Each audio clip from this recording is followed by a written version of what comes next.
Well, we didn't teach on the 22nd. On the 20th or the 22nd, we did not teach. So this is 27 November.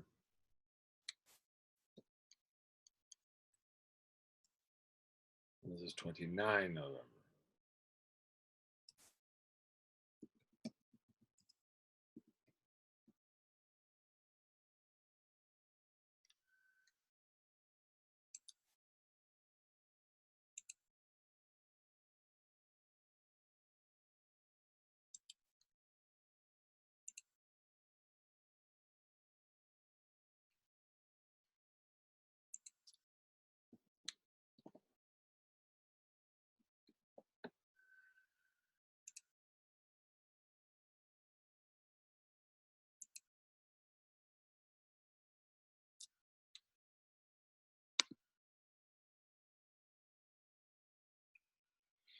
Good morning, my dear friends.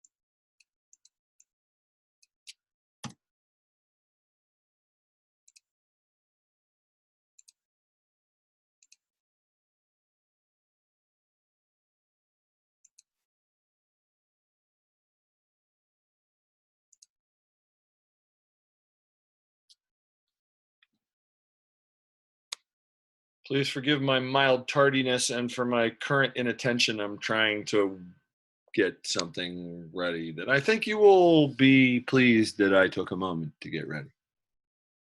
But I do need a moment. So, anyway. That's completely fine by me. I need a moment to try and finish up some other homework I've got. Yeah, well, it's more or less like that. What's your homework then? Payroll. Uh, I have to submit an invoice to one of the schools that I teach at. that's fun. Yeah, I never do it, so I don't get paid. And that stinks because you can't make the scene if you don't have the green.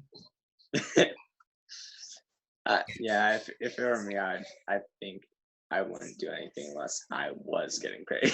Oh, yeah. Well, if you're good at something, never do it for free. I realize that's the Joker saying that, but hey, truth is where you find it, man. Yep. If I can only remember where I put all this stuff. Teaching. Apparently that is a regular search.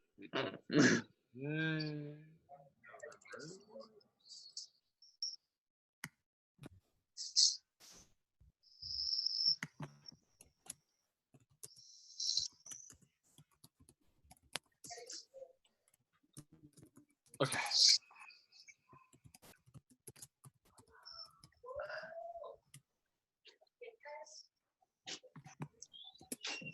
Now for something completely different. Happy birthday to Taya. Today's Taya's birthday? It's not today. Is she in yet? Except insofar every day is a celebration of Taya. But she did have a birthday relatively recently. It was last week, wasn't it? It was the 5th. It was the 5th. Yeah. So just a couple days ago. Oh, yeah, just a couple days ago. Happy late birthday. McKenna's 13.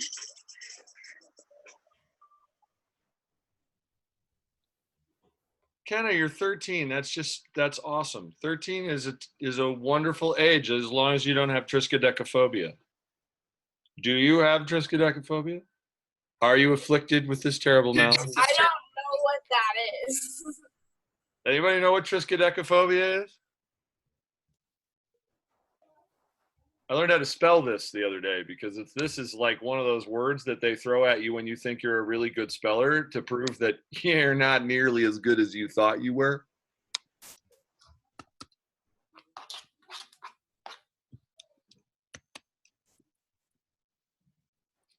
There you go. Look it up.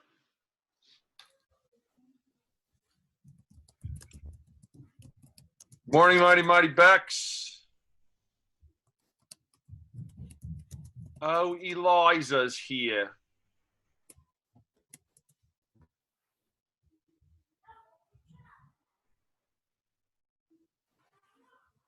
I always hear her name in my head in Professor, what's his, Henry Higgins accent. Eliza.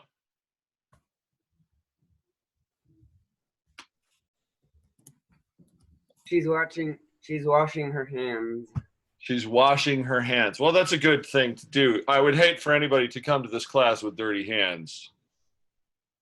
That would just be unacceptable.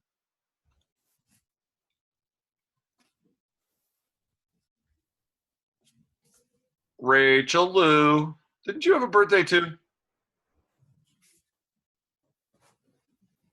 You're 6 now?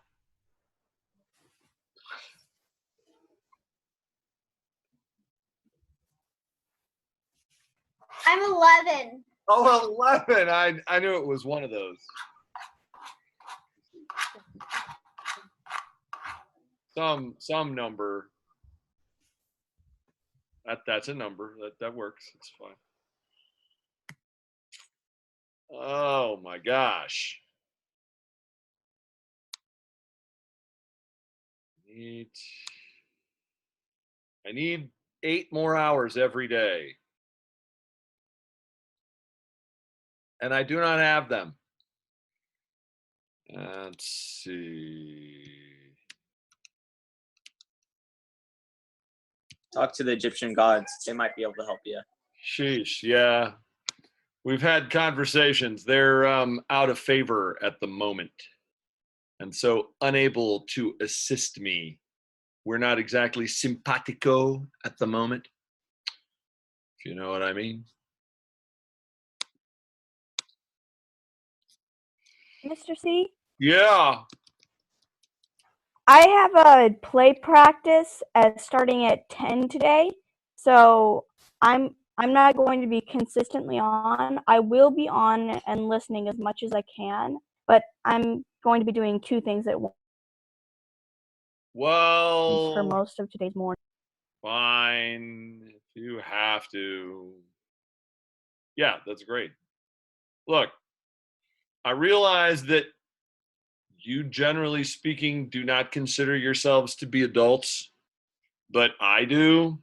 So make adult choices. Do what you have to do. I took, I have to take classes for, okay, one of the schools that I teach at requires me to get a Utah teaching license so that I can do the job that I'm already doing. So I can have a piece of paper that says that I can do the job that I'm already doing. It's not ideal. Nevertheless, in order to do that, I have to take a bunch of classes. And they only offer certain classes at certain times. And so you have to take them when they offer them. Otherwise, you don't get them. You're out of luck, right? So one of the classes they were offering last year, they only offered it on Tuesday night. That was the only time that the class was offered. Well, I was in a play, and we had rehearsals every Tuesday night. Now, even though my part in the play was crappy and disappointing, I think is the only way to say that. Nevertheless, you got to be there I had to be there to sock George Bailey in the jaw every night. So I found a room in the theater that nobody was using. And I set a computer up in there and logged into the class. And then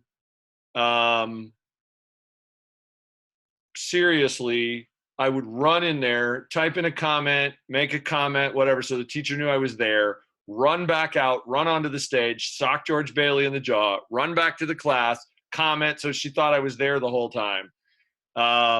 It was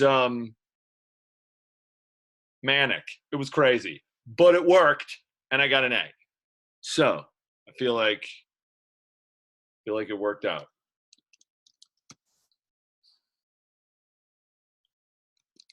So do what you got to do.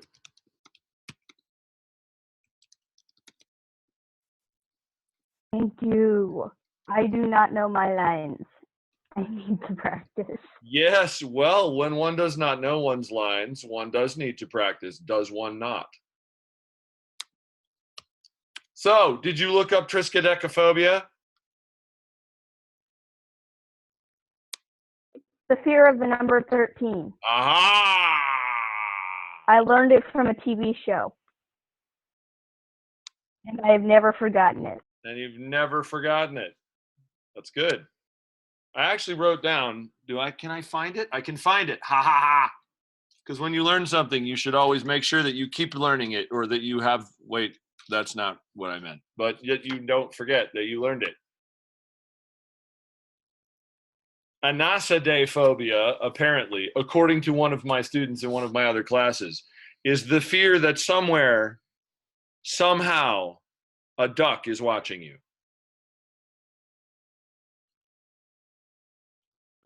What? Hey, I don't make this stuff up, okay? I'm just reporting what other people tell me. And I, frankly, thinking about this class today, the single most important thing that we could possibly talk about is the fear that somehow, somewhere, a duck is watching us. So I thought for sure we would make sure. So that is, here's what I think. See, I'm just operating on what I was told. You're smarter than that. You look it up. I don't know. If it turns out not to be true, I'm going to be really disappointed. But then I'm going to want to know what is the fear that somewhere a duck is watching you. There are some really weird fears out there. You're not Even kidding. though they might know it's irrational to think that, I wouldn't put it past someone if that was a legitimate worry that they had. Of even if they knew it was completely irrational, that's still a possibility. That they would think that. Yeah, well, a lot of things are totally irrational. A lot of fears are totally irrational. Some fears are totally rational. People think, oh, I'm afraid of heights. You know why you should be afraid of heights? Because you can fall from them. This is not a dumb thing to be afraid of. Being afraid of snakes is not a dumb thing to be afraid of, okay? Being afraid of dunking your head in a bucket of spiders, that is not a crazy thing to be afraid of.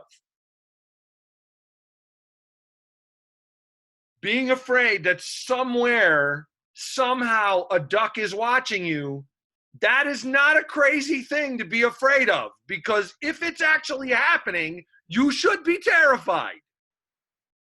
Should you not? I'm just saying.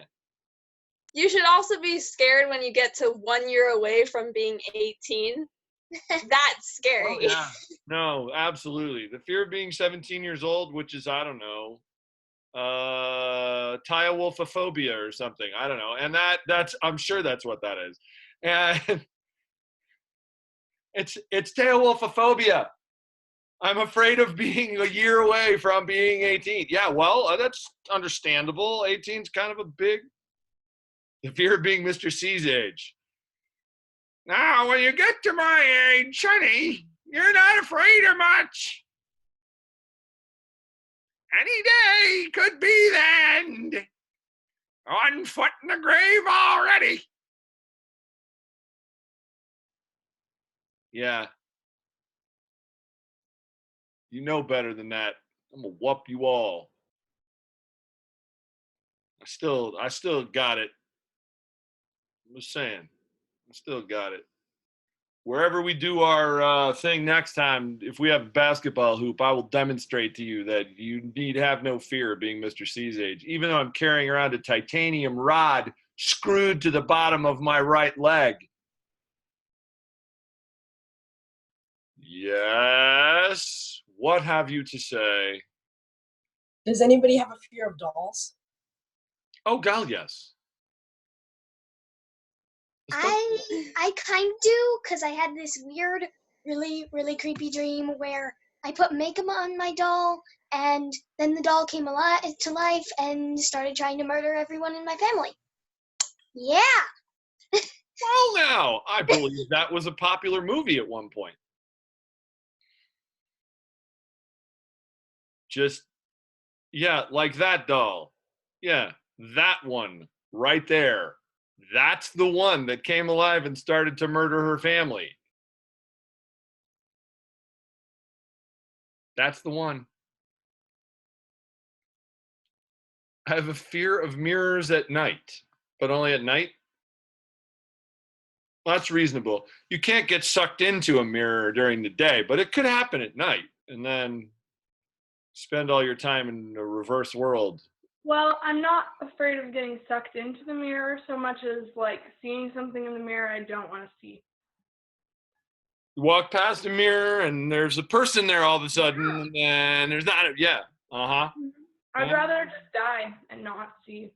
Like that mirror in the house in is that the Voyage of the Dawn Treader? I don't know. You walk past the mirror and it's super funky, weird stuff going on in the mirror that's not going on in the place that you are. Mm-hmm. Uh-huh. You should read the Voyage of the Dawn Treader. That's, I think, on the island of the monopods. Or your reflection is making fun of you. Oh, that happens all the time. That's why I don't look in the mirror. I don't want to know what I look like. What if it's bad? It's always bad for everybody. Then what's the point? Then good thing we're looking at you and you're not looking at you. No. I'm looking at Ruby Silverstar, like everybody else. Which is an awesome name, by the way. All right. Actually, I need one more second here, and then I need to figure something out because there's a thing I want to do in this class today. This class might be a little weird. That would be strange. That's never happened before. But I've never learned how to do this particular part of a Zoom meeting. Isn't it always? Oh, I hope so. Why would you come to a class that wasn't like bizarre, where any sort of random thing might happen, like you might learn the name for the fear of having a duck watch you? Have we ever not had a weird class? Well, I hope not. We missed you, Abby. We seriously missed you last time. It was sad that you were not there. There's much video, which at some point I really need to, I mean, some of it got up on Facebook, but I've got some video as well that I really gotta post. By the way, Ruby Silverstar, did you get my package in the mail? Somehow, Thank you. You're welcome. Somehow your script ended up in my sleigh. Speaking of which, I'm not wearing my bell. I am like so unprepared here. I'm not wearing my Jolly Bell, which I have to wear because 'tis the season. Actually, today is a really big, it's kind of a big day. Are you aware of what today is? You should be aware of what today is. History buffs. You should be aware. Is it the first day for Hanukkah? It is not. Hanukkah is almost over, actually. I think Hanukkah ends Monday. You should be listening to Christmas music whenever there is an opportunity at this particular part. I'm Jewish. Whiteboard. Ha ha ha! All right, good. I can do that when the time comes. Okay, now, even if you're Jewish, that's great. I myself am not Jewish, although House of Israel. Using accessibility features.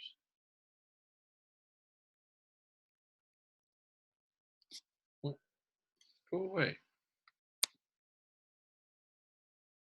It is not Taya's birthday. Taya's birthday was 2 days ago. I'm sure that you felt the shockwave through the universe as Taya reached 17. It's a good age, 17. I liked it. I liked 18 better, but I've liked 50 best of all. Is my favorite age to be, is the one that I'm at. I don't believe it is my body's favorite age, but it is my favorite age. But no, today is the day that will live in infamy. Apparently, y'all don't know that much about infamy. History buffs. You don't know this? You should summon the wise men and ask them what the day that will. Kenna.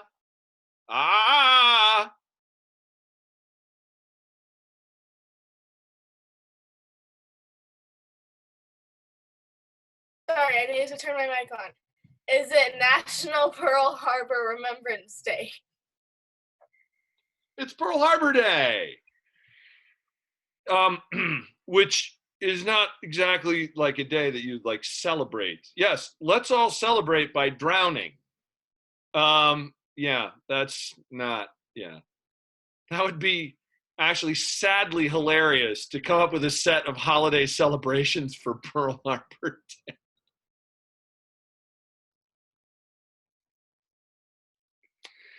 Now I'm imagining a short story about a place where stuff like that happens. And that seems bizarre. Anyway, I'm not writing that right now because that's not what I'm doing right now. But yeah, today is Pearl Harbor Day. Sunday, the 7th of December, 1941.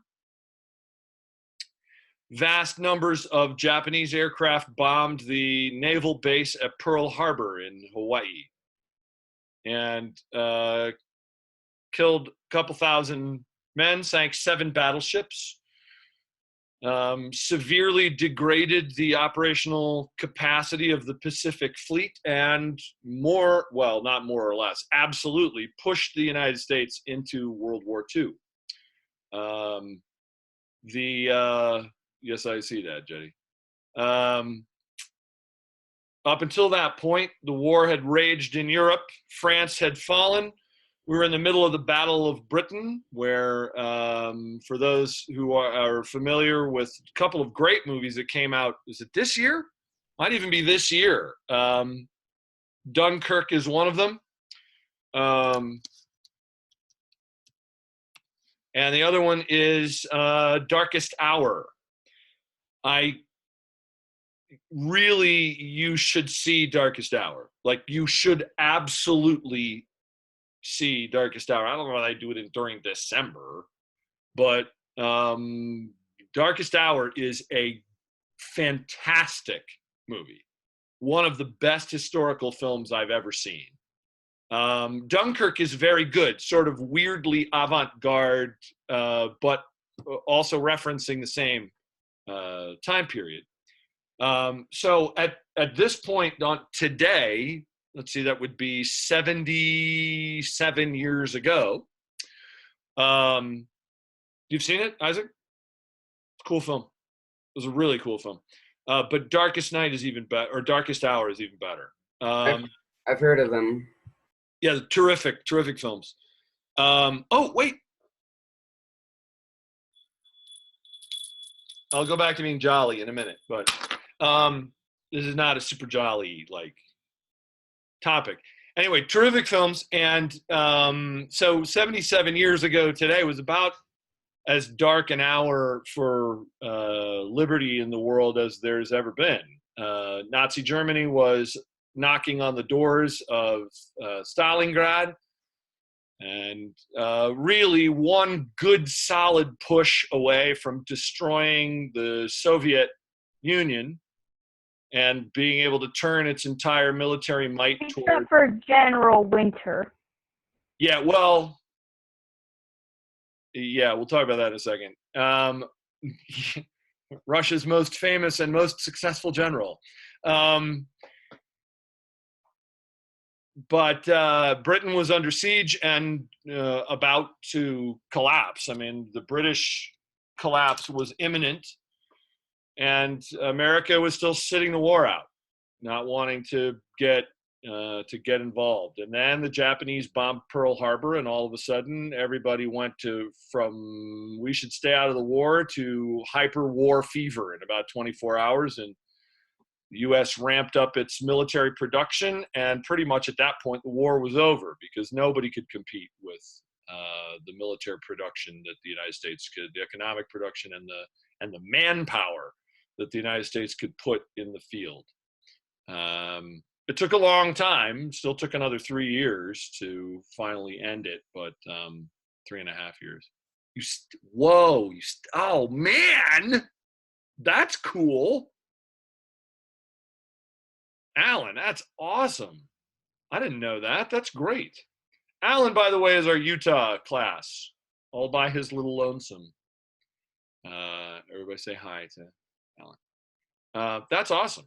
I didn't know that. I'd love to see that. I have a couple of World War II rifles. I have a British one and I have a Czech one, which was probably used by the Russians, but or possibly the Germans, I guess, because Czech manufacturing capacity had been annexed by Germany in the Sudetenland, or when they took over the Sudetenland.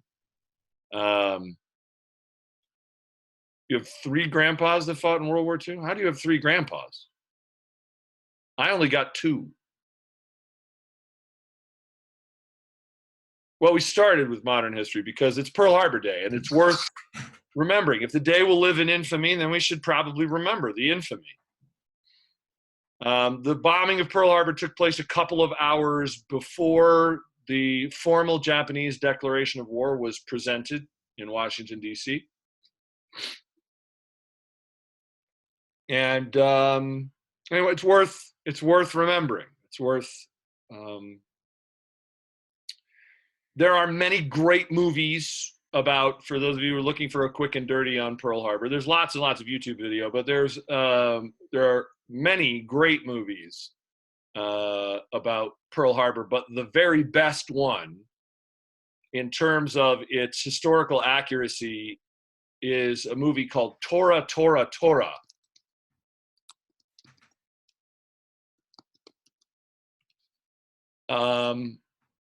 Which tells the story of Pearl Harbor from both sides, from the Japanese side as well as from the American side.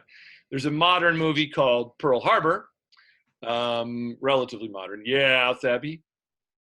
Well, the reason I have 3 grandpas is because I have 2 grandpas on my mom's side that both fought, and then we adopted in our old word there was a older couple, and we adopted them, so they're now our grandparents. And my grandpa's 93 and he's still fighting. I don't think anyone fought on my dad's side, but we don't know much about my dad's side, so. Cool. All right. Hey, you should have as many grandparents as you can get. You know, grandparents are awesome.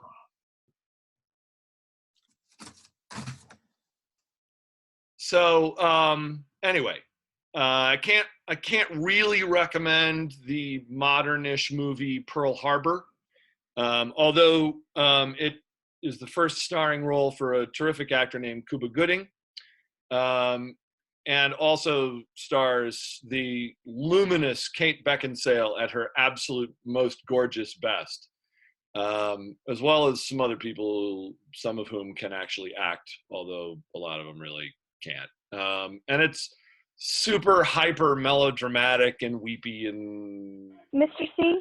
Yeah. I have to. I'm leaving right now for my play practice, so I won't be back until I have internet access again. Okay. I will watch for you, and I will let you back into class when you get there. Thank you. Anyway, today's class. Oh my goodness, do we have stuff today? Let us begin with a puzzle. Well, like, not begin, but let's, that was the preface. Let us turn the page to chapter 1.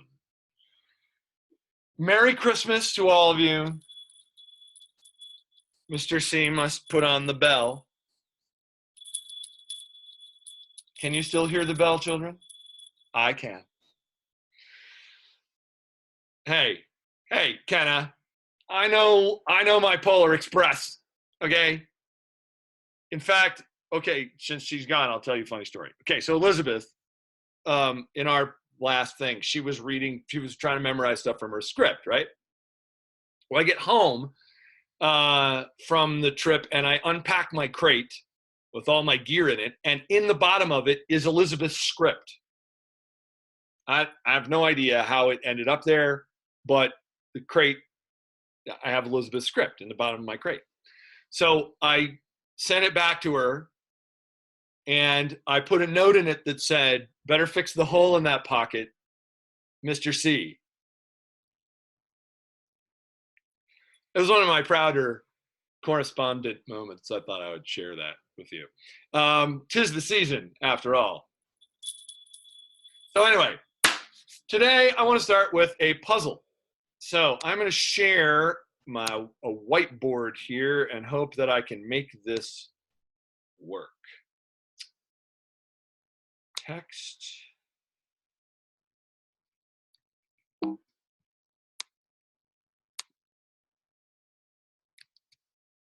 All right, can you all see that? Do I need to blow that up? Oh, for pity's sake. You know, we can see it, or I can. Is it a word puzzle? It is a word puzzle. I suck at those. Well, I'm sorry to hear that. We have to read, don't we? Well, I hope that you will take a few moments here and attempt to decipher this puzzle.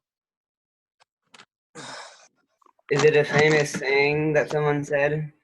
Someone said it, but I don't think it's very famous. It may or may not have something to do with something we have already talked about in class today. Can you give us a pattern? No. I mean, let me rephrase that. Yes, but I won't. So it can be deciphered by a pattern. Like, I can neither confirm nor deny that it can be deciphered by a pattern. I see what you're trying to do, and I'm not falling into your traps. Approval. I'm not falling into your traps.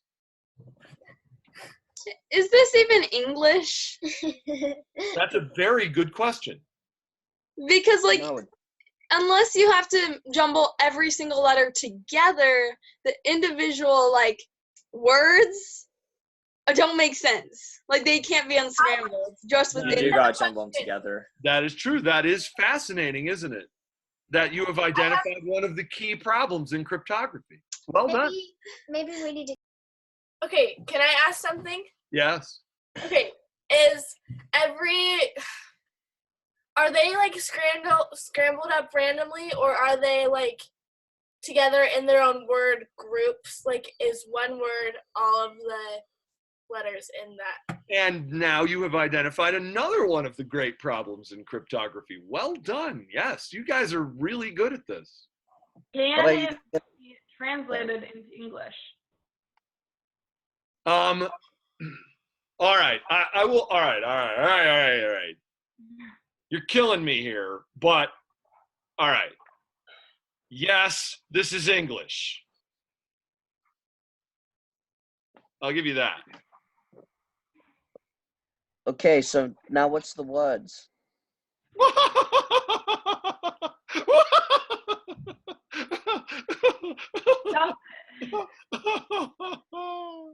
I'm not telling you. Of Give me the course. first one. Less talk, more action, Jetty. You ain't gonna decipher it by woofing your mouth. Can Why you are give talking like that? You need to stop right now. Actually, depending on how you decode, you may be able to unscramble it with your mouth. Am I Mouth doing it and yet? or words. Well, maybe Okay. you can. Take a moment, grapple with it, my children. It will do you no harm. I promise it will do you no harm. Done. Great. Yeah. Congratulations. Done. Yeah, that's good. I There's promise. 3 gers in there. Gur something. Interesting, huh? Rug. Possibly. There's 2 Ryas, or whatever. Yes. There's Jetty is multiple of now- the same scrambled things in there. Jetty, that's very good. That's exactly how you go about doing stuff like this. Very good. You guys are actually way better than I was expecting you to be. No, I mean, I've done this with lots of different groups. You guys are like way better at this than most of them. Like You've been grappling at this for like 10 minutes. It shouldn't take, well, it might take you 10 minutes, but I would think not. I don't think it'll take you 10 minutes to crack it. There is one super obvious help right at the beginning. I'm not saying any more. Z dot. You said it had something to Is do it with, backwards? with what we were talking about, and we were talking about it in World War II. No, it has nothing to do with World War II. Although cryptography in World War II is like that's a huge deal, right? But that was not. And no, this is not in German. No, I'm diabolical. But I'm not that diabolical. I didn't encode it in Hungarian, for crying out loud. Then you guys would be here the rest of your lives. There's no way you could know. Mr. C, with each space, did you just like scrambled up word for word, or is it all scrambled up together? That's an excellent question, which I am not prepared to answer for you at this time. Is it backwards or something? It is not backwards, I will tell you that. Did you remove like vowels or like some letters or something? Well, you people think I am sadistic. I mean, they're there. I just some of the words don't have them though. No, they all do. Well, what about the XVQF? And the letter P. That's no there's no vowels in there. I There's say no- that he just scrambled up the whole thing. There's no vowels in the ciphertext, but that doesn't mean that there's no vowels in the underlying text. Well, it can't be just all scrambled up randomly because there are reoccurring words. Ah, Josie, brilliant, brilliant young lady. You're going to go far, and I want to see it when it happens. Just tell There's me. a pattern of how it's been scrambled up. We just don't know the pattern.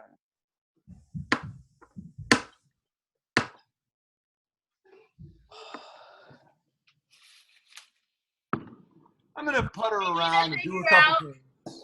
We need to figure out what GUR means. Rug. Yeah.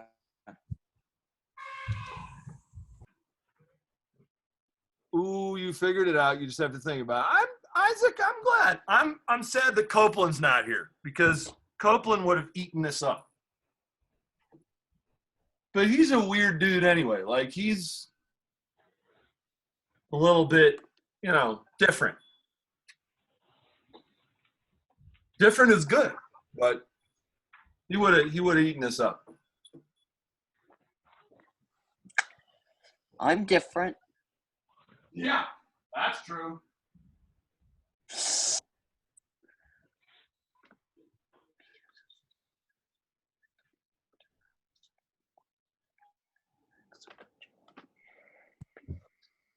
Is it in Latin? It's not. It's in English. No, he said it was in English.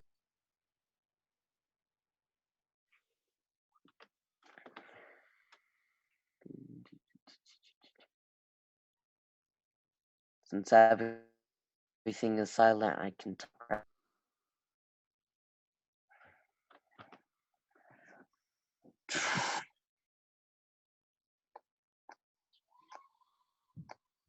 You said something big is at the beginning.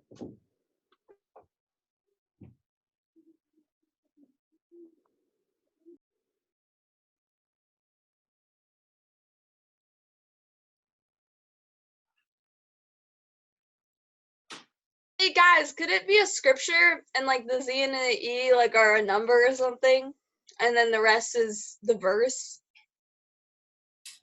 Maybe. The beginning is.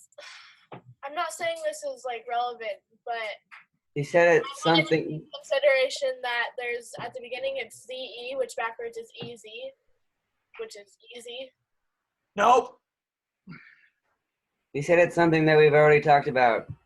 I said I didn't say it was something that we've already talked about. I said that the way this is constructed has something to do with something we've already talked about. That's a pretty obscure hint, and if you manage to get it from Does it have to do with Egyptian? you are like brilliant. Down. Does it have to do with Egyptian? No, Maybe it has something to do with the Okay. War of Troy. it does not. The Trojan horse? Nope. Why not? That would have been much better. It would have, wouldn't it? Chariots.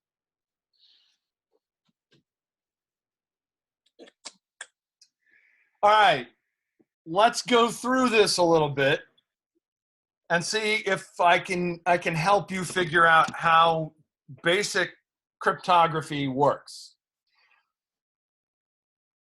A couple of times you guys have said, we need to figure out what this word means. Multiple times. Okay, we have this GUR, right, that recurs 3 times. What is the most common 3-letter word in English? The. Correct. If you're going to do cryptography, one of the fun things to do is to figure out which letters appear more than any other, and then make substitutions for that. Assuming, since I told you this was English, how could this be English? What if we're Mixed up substituting the letters for other letters? Correct. This is called a Caesarean cipher, which is a standard substitution cipher.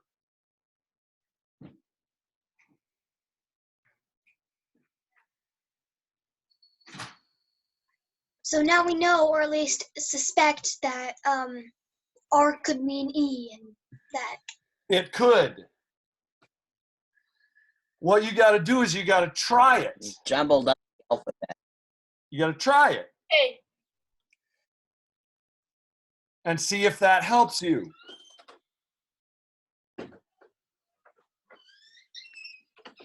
It's clearly a message about how I'm the best. What is the most common letter in English? D. That is correct. What is the second most common letter in English? A. T. T is the second most common letter in English. You would start cracking this by looking for ways to substitute. Since you know, because I told you, that the underlying language is English, that this is an English message. R is E, U is H, and G is T. Assuming that that is correct, and I will neither confirm nor deny. Without the secretary's approval. Assuming that that is correct, you then have a way of starting to work through the substitution to see if you get recognizable English patterns out of the underlying text. So in that second word, the U is an H. And the G's are T's. So that second word is what? Is it that? The gung? Well, you have T, so that gives you TH blank T, assuming that you're correct about your assumptions here. So that gives you TH blank T. You know for certain that every word in English has a vowel in it, which means that that N must be a vowel, and it isn't likely to be a Y because there is no English word Viet with a Y in THYT. That ain't a word. So it could be THIT, except that's not a word, or THET, except that's not a word, and you already know, or you think you know, what the E is. Yeah, so it would have to be that. That's the only English word that fits that pattern, which makes N into an now A. we know the and now we know N is an A. You're Now welcome, everybody. That would make Gerda. Okay, well, now you can do a couple of things. If you are Yeah, you're learning how to welcome, do people. cryptography, you can now try a couple of things. You can either continue to brute force it, so just substituting the letters as you learn them, or you could say, because it has been at least somewhat confirmed that there is a pattern here, that there may be some sort of pattern to the substitution.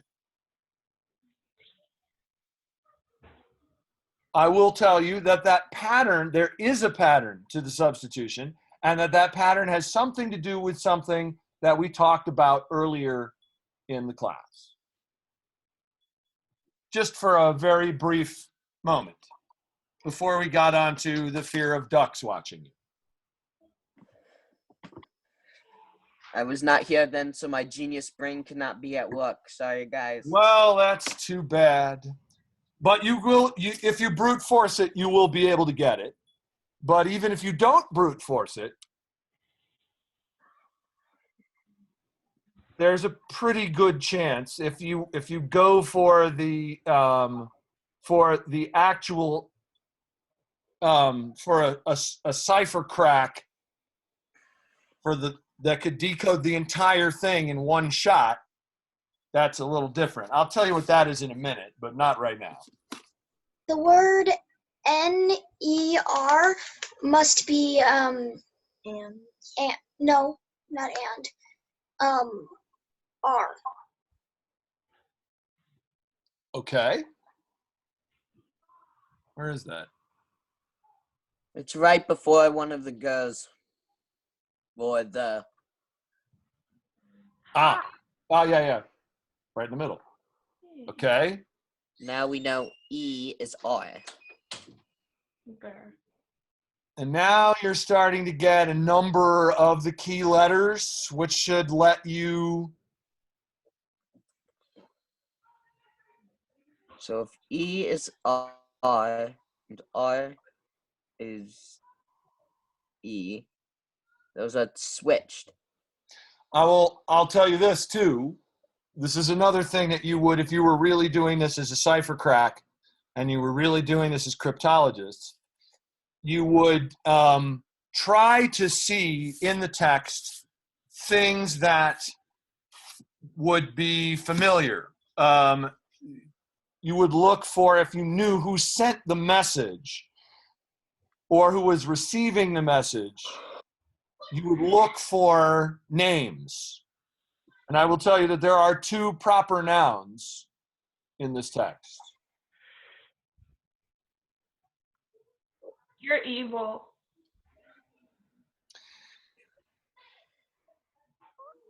Let's just say I have an evil side. We could turn rye into ever.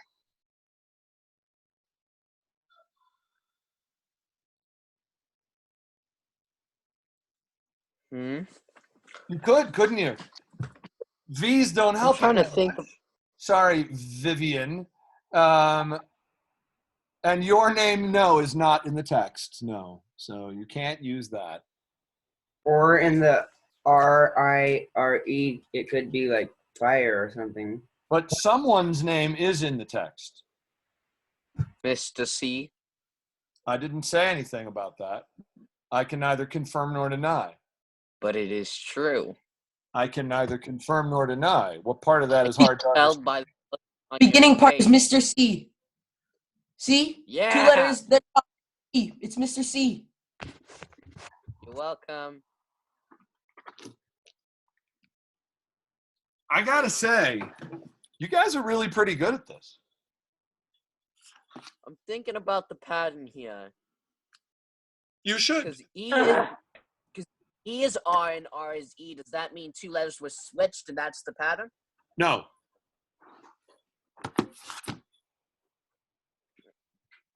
However, that would be a clue that you could use. You're probably not going to be able to use it. That's a pretty obscure one, but I'll explain why that's a clue in a minute. Then does it mean it's P is C? Yes. Then is M and E is, well, RS. Then underneath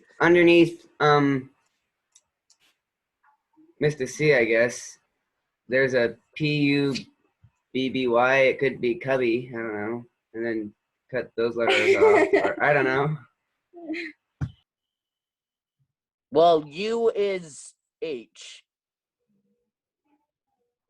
So CH, that's ch.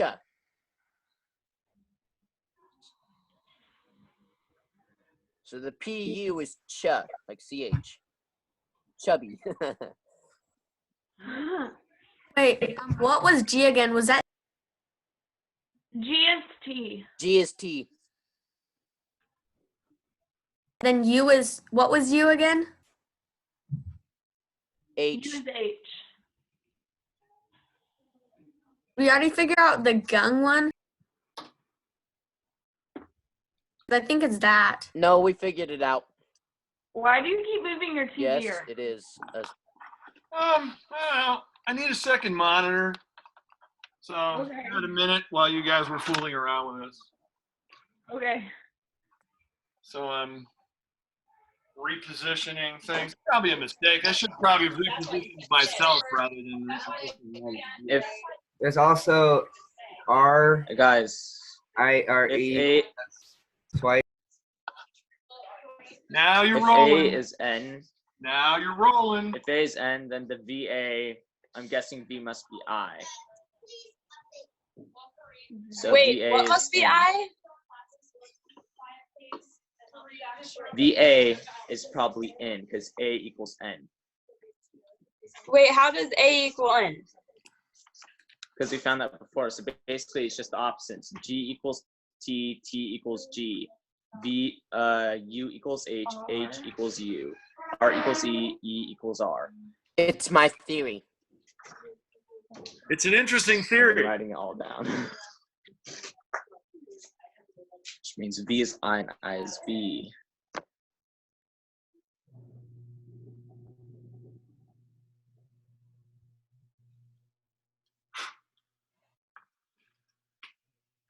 Really, you guys are very clever.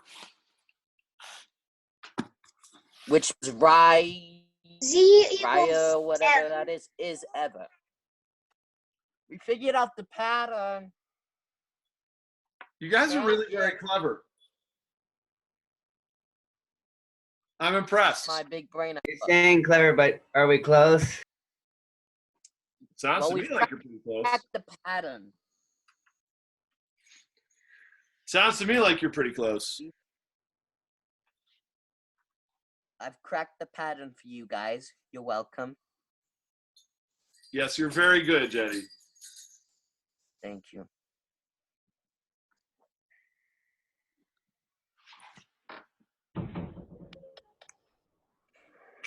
What was N again? That's N is N is A. What is O? I think I know it. I think I know it. We were talking about the Fear 13 earlier. Basically, the codes, they're 13 letters apart. So A, 13 letters apart. I, B, 13 letters apart. You guys are so good. Sweet. Yes. Man.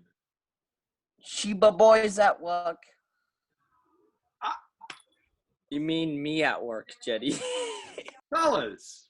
So A is M, right? Wow. Ladies and gentlemen, you have confirmed the truth of this message.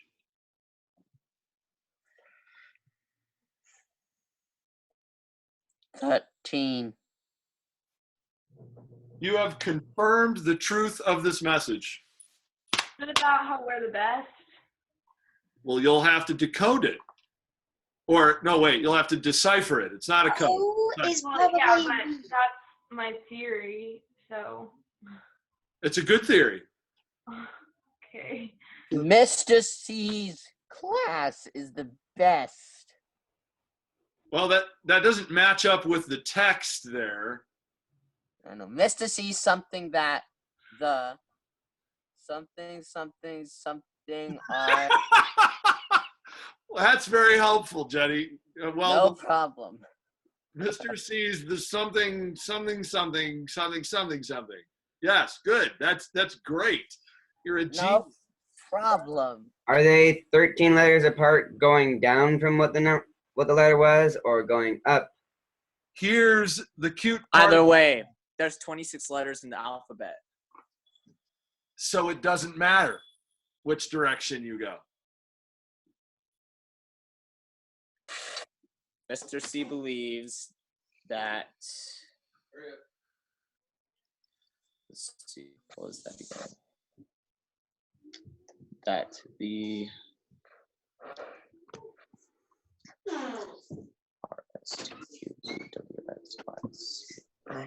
wait.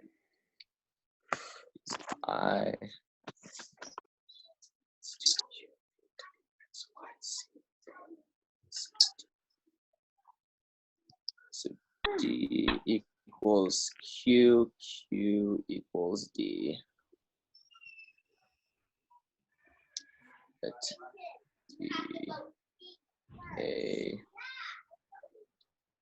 is B is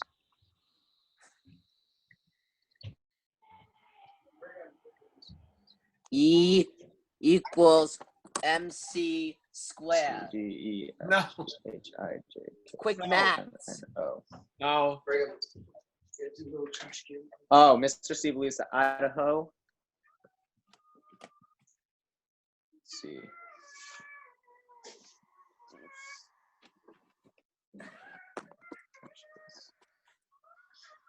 Mr. C lives in Utah. No. The second word, well, the third word is that. Yes, it is. Home. F So Mr. C something that F is F. the P is C. Mr. C Isaac, type in the chat what you Stop. got so far. thinks. Not thinks. It's too long for that. Oh yeah. thought. Home, Thought. homeschool. Believes. Home. Somebody said it. Homeschool. Homeschool. Thought. Mr. C believes that Idaho homeschool. No, the third one is Kids are that. the smartest kids. Mr. C thought that the. Mr. D. Mr. C thought that the. Not thought. Can't be thought.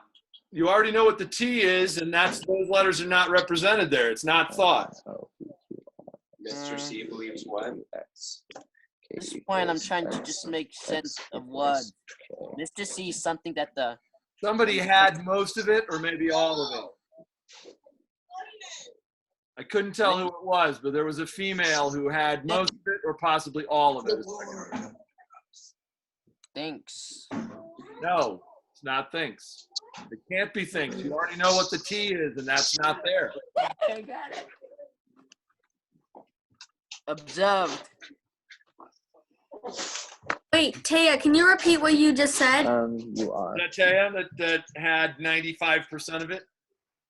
Taya, repeat what you said. I think you almost got it. Mr. C believes that the Idaho homeschool kids Are the smartest kids he has ever thought something. Yep, that's as far as we got. He has ever seen. Come on, he's got the whole thing. Mr. C. Has ever thought. Taught. Ever Taught. ever taught. Taught. Taught in the. How many have so far? I'm guessing that's probably What does RIRE mean? I S G equals T. The History. E means ever. History. B is O. Got it. Please got it. read that out. History of ever. Best students I got ever? it. I don't know. I got it. I have it written down now. Yeah, I think you've got it as well, don't you? Don't you and Vivian have it? I've got it. Yes, we do. And what is it? Mr. C believes We're- that, we're like that 2 the Idaho years away. homeschool kids are the smartest kids he has Okay. ever taught Okay. in the history of ever. We have it.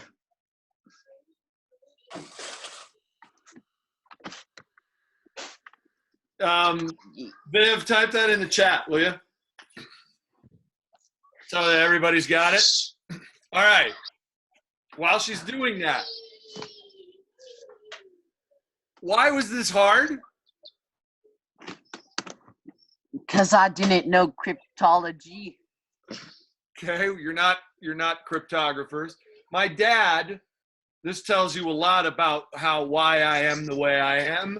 My father used to give me puzzles like this all the time. We used to do these, we'd go to baseball games and he would have cryptograms and he would hand me a cryptogram and see if I could solve it before the end of the baseball game while I was keeping score.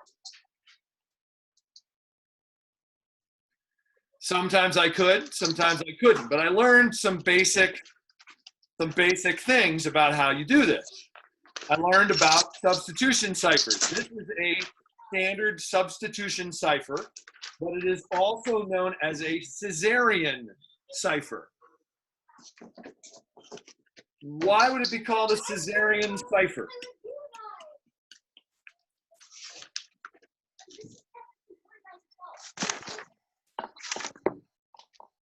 Because they used it in Caesarean. It's in the chat now. Thank you. And you have confirmed that Mr. C is correct in his belief. That's pretty good. That took you 11 minutes and 41 seconds. That's not bad. And it only took you about 7 minutes to figure out, to crack the ciphertext pattern. After that, it's just machining through the letters, right? But the way you went about figuring it out was very interesting. This is a standard substitution cipher, and it's called a Caesarean cipher because Julius Caesar used to use it. Not this one particularly, but he would, what is the key to this? Like, what's the key to the pattern?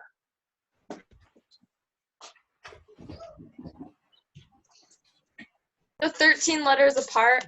Also, how much longer would it have taken us if we were each on our own? Like, Yeah. For those of you who are looking for a really great project, like sometimes I know that you have in your little homeschool things, your mom's like, you need to do some kind of a project or something about something cool in history. Okay, well, let me give you something cool in history to do your project about. When you get a moment and you need to haul something out to blow people's minds, just look that up. Anyway, don't do it now, but Belchy Park. But some of you are already doing it. Anyway, I know you because you think you can do both and I won't catch you, and you're right, I probably won't. Even though I can tell you're doing it because I can see the look in your eyes as you go, whoa, I had no idea about any of this stuff. It's pretty awesome. Anyway, so is that first word of code or something? no, it's not. No. This is a shift cipher. So all the letters map to English, to standard the English alphabet. You just shift them a certain number of letters. I will tell you that if you want to confuse people, maximally 7 is a very good number to use for that. 13 is not great because on a 13 shift, what you get is exact mapping back and forth because there's 26 letters in the English language, right? So all the letters map back and forth to each other. Yes. Go ahead. Just punch your button. Don't raise your hand. Just punch your button and talk. 13 might scare a couple people, though. Yes, it's true. That's why I chose it specifically in honor of Kenna. I could have chosen 17, which also produces weird letter combinations. It's kind of fun.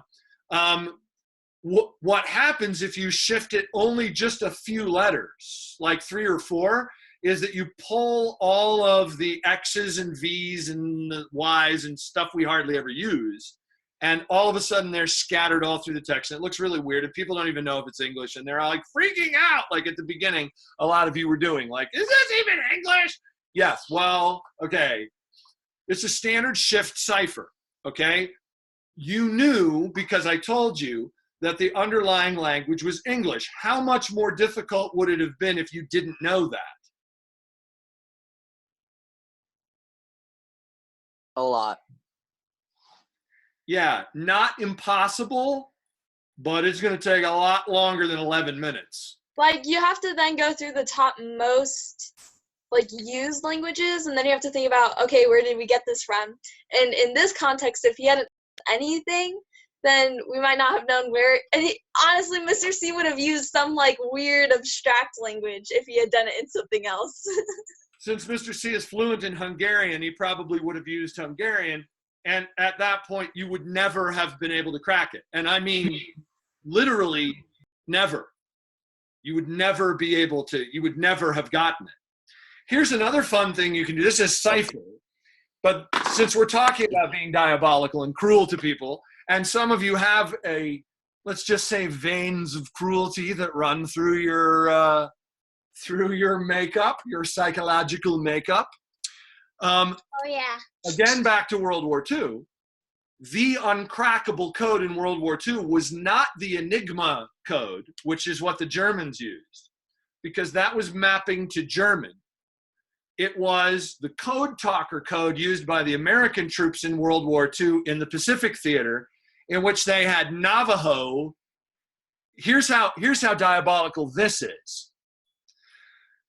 Instead of mapping letters to different words, they mapped words to different words. So the word the, for instance, was mapped to the word can, for instance. Yeah, it's a code within a code.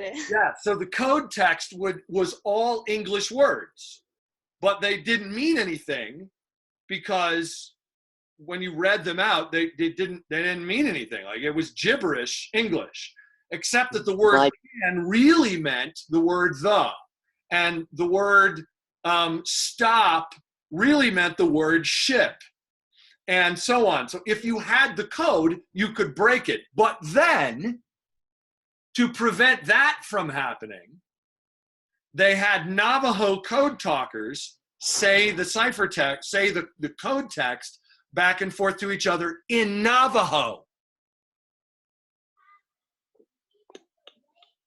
Now you have gibberish Navajo, because this was gibberish Navajo,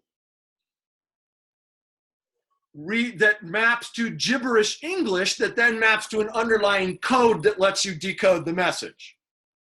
Do you know how long it will take you to crack that? No, you don't. Forever. No one knows how long. Yes, eternity would not be close to long enough to break that code. And they never did break it. The Japanese never broke it. But the British did break the Enigma cipher. They did break the Enigma code in various ways, which reads like one of the coolest spy novels ever, and it's all true, and you should read it because it's fantastic.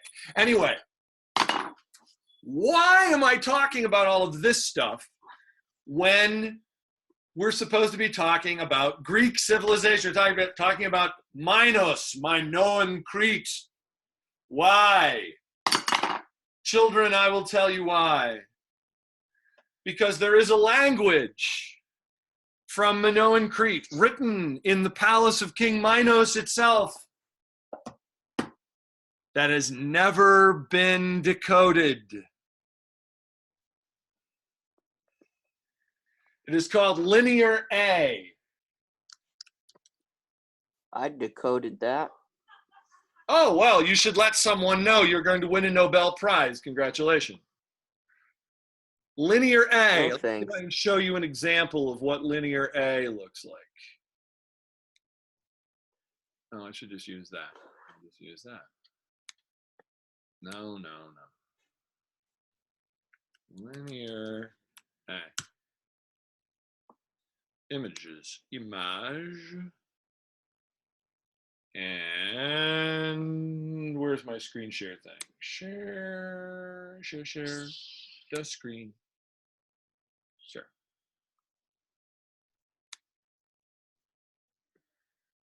Okay, so here's some examples of linear A.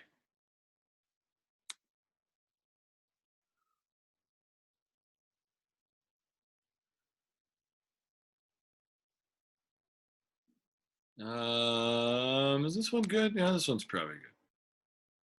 So you get these tablets that look like this, and here's your linear A script. You know why it can't be cracked? It's exactly what we were just talking about a couple of minutes ago. You know why we can't crack it? Because we don't. Because?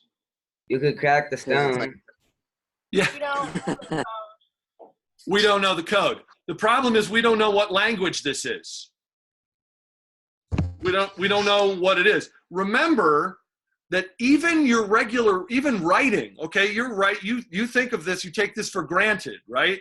When you pull a book off the shelf and you open it up, there's these scribbles on the page. To you, they have meaning. But what if you didn't speak English? What if you didn't even know that these things were words? What if you didn't know if they were words or if they were symbols or if they were art? Those symbols could not even be coded at all, too. That is correct. It could be anything. You don't know. And here's the thing, with linear A, they've dug up all of these things and they've never been able to figure out what it is because they don't know what language it is. Mr. C. Yes. Above the picture that you have right now, it looks like something to decode linear A.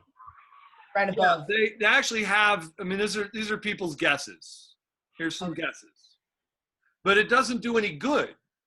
Even if you could figure out what symbols meant what letters, if you didn't know the language, would it make any difference? Mr. C?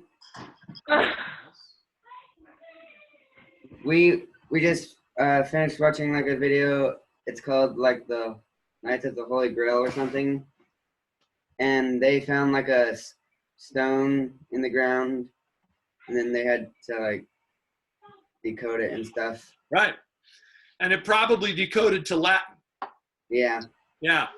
The worst thing is that it's probably the answer of how to fly or something, and we Probably can't. it's something super that we don't know. Yeah, this is one of two ancient languages that we have never deciphered. There are two ancient languages we just we can't crack. One of them is Harappan script. It comes from India, from the Indus River Valley. We can't crack it. We don't know. We don't really have enough of it. Here's the key, by the way. You know this because you've played Hangman, right? Which is basically just a blank cipher. All you know is, where the words are and how long they are. The key to winning at Hangman is not long words. It's short words. The shorter the word is, the less they have to go on. And the harder it is to crack it. They're going to get xylophone if you give them enough pieces of the body before you hang them. They're going to get xylophone. But they're not going to get cyan. They'll never get it. You want to kill someone in Hangman, use this word. They'll never get it. Or jazz. Jazz is another really good one. Also, when we were talking about languages and how different languages could be used in codes, I was thinking, what if they used multiple languages? Stop. Sorry. Because now you're into the realm. Or like a language within the language, and it's total impossibility now. Like now it's totally impossible. How about, have you seen those memes that go out periodically where every word in the message is misspelled? but you can still read it? We assume in Yes. these messages that all of these words are spelled correctly. What if they're not?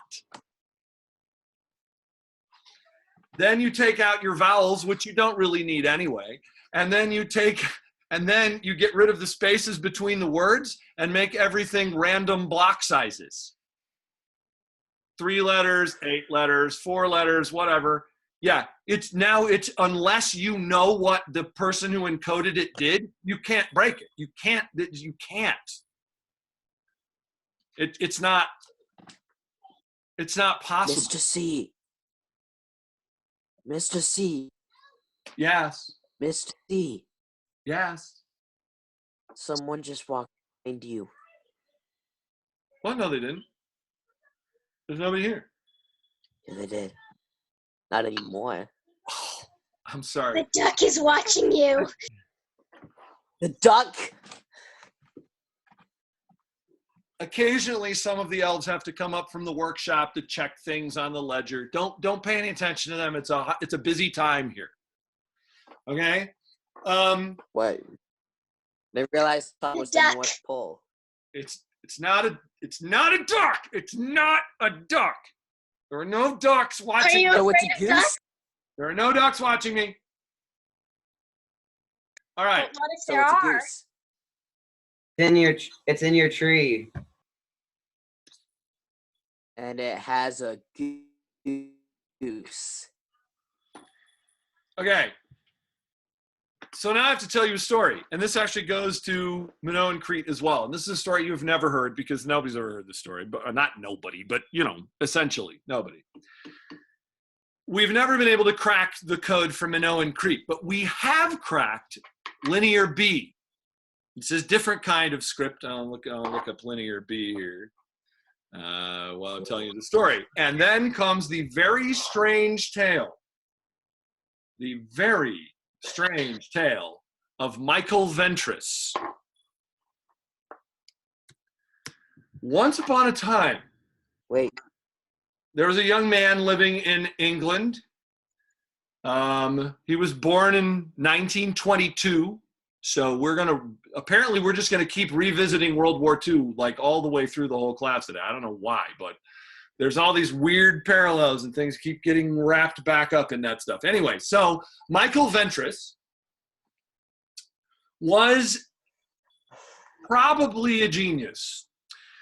At the end of his life, he spoke somewhere between 12 and 15 languages. Nobody's really sure. He could learn languages in a matter of weeks. He just grabbed onto them. His mother was Polish, so he spoke fluent Polish. He also spoke fluent English. And he traveled around widely on the continent, so he also spoke Spanish, Italian, and German. One day, he went to a boarding school, standard English boarding school, where he did very well. He was a bright student, and he learned Latin and some ancient Greek because you did that in these schools. And one day there was a lecture at his school given by an archaeologist named Arthur Evans. And what Arthur Evans had done was gone to Crete and over a period of many years bought up a big chunk of land that he had excavated. He believed there were ruins there that needed to be dug up. So he dug them up. And he discovered these clay tablets, lots and lots and lots of clay tablets that were written in the same script that a bunch of other tablets that had been found in Greece had been written in, and tablets that had been found in what is modern day Turkey, but is in the area that you would expect the Troy to have been.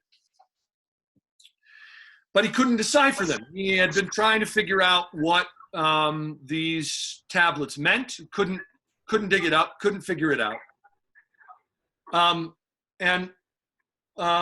Michael Ventris was 14 years old, and he got hold of the not pictures at this point, but scribblings from the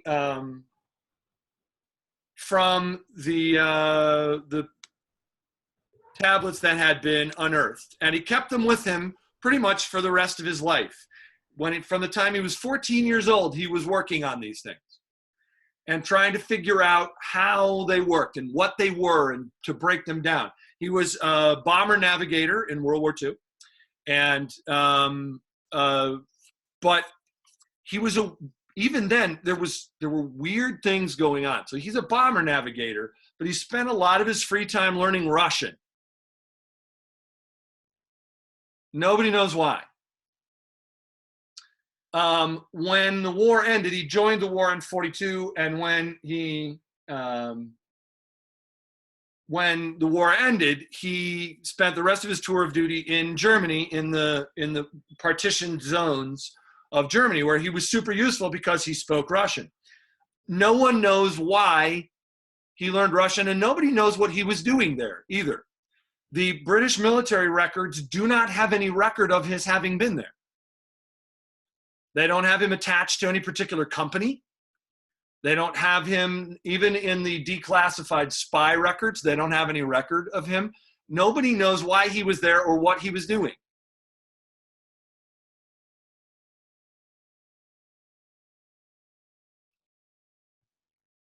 It gets weirder. Well, sort of. He kept working on this. He published articles about it and kept working on it until one day he was reading through an article by a woman named Alice Kober. And in Alice Kober figured that there are patterns. You guys identified this too. You have certain words that are the same, right? In the ciphertext that I gave you, there were certain words that were the same in multiple places. So you could start to make guesses about what were those, what words those might be. They didn't have the underlying language. They didn't know what they could be, but there were these repeating patterns, but they would repeat except with slightly different endings, which maps to ancient languages like Latin and Greek because of their declensions on the ends of their of nouns. So she thought it might be a Latinate or a Greek type language. It was way too early for Latin. It couldn't be Latin. And it's supposed to be way too early for Greek too. But using this clue, Ventris built a bunch of grids, and then I think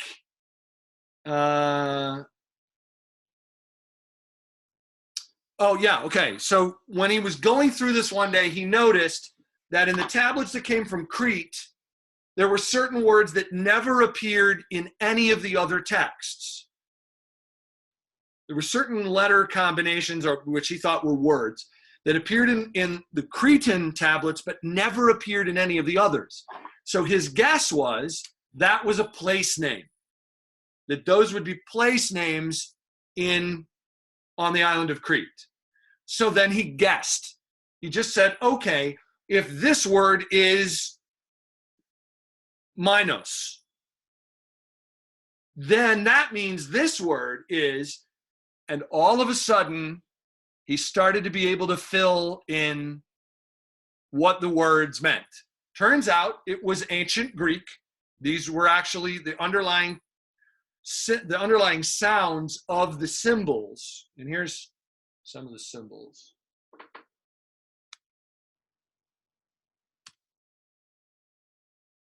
Here's an example. And the first time I looked at this, actually not even the first time, multiple times I looked at this and I'm like, well, that's not Greek. I know what Greek looks like. That's not Greek. But see, here's the thing.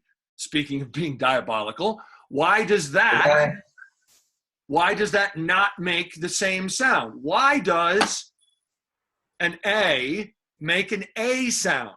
Only because you decided that it does. We have mutual agreement that A maps to A. Yeah, that's fine. Elizabeth, let's do whatever you need to do. I'm just glad you're back. Yay for Bluetooth earbuds. Absolutely.